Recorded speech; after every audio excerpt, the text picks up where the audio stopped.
एक छोटे से गांव में गोपाल नाम का एक लड़का रहता था। गोपाल बहुत गरीब परिवार से था। उसके पिता किसान थे, जिनकी छोटी सी जमीन थी, और मां घर का सारा काम करती थी। गांव के दूसरे बच्चे जब अच्छे कपड़े पहनकर स्कूल जाते थे, तब गोपाल फटे पुराने कपड़े पहनकर ही स्कूल जाता, लेकिन उसके चेहरे पर हमेशा मुस्कान रहती थी।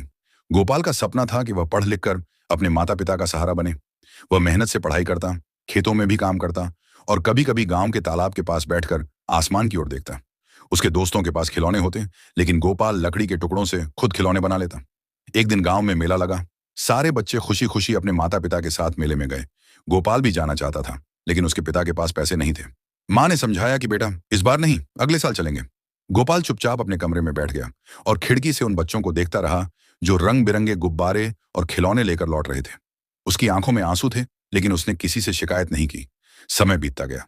गोपाल बड़ा होने लगा, लेकिन गरीबी कम नहीं हुई। वह अक्सर सोचता, काश मेरे पास भी उतने पैसे होते कि मैं अपने माँ बाप को अच्छा जीवन दे पाता। लेकिन किस्मत जैसे उसके साथ खेल रही थी। एक दिन उसके पिता बीमार हो गए। इलाज के लिए पैसे चाहिए थे, पर घर में कुछ भी बचा नहीं था। गोपाल ने गांव के चौधरी से मदद मांगी, लेकिन चौधरी ने कहा, पहले अपनी जमीन गिरवी रखो। मजबूरी में गोपाल ने मान लिया, लेकिन इलाज देर से हुआ और उसके पिता की मौत हो गई।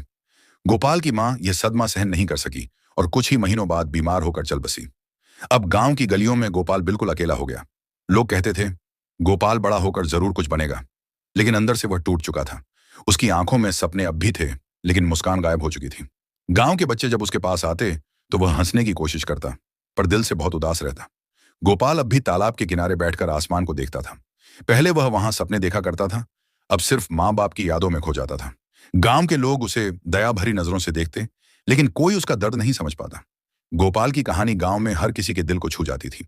वह गरीब लड़का जिसने हमेशा सबको हंसाया, खुद सबसे ज्यादा दुखी इंसान बन गया।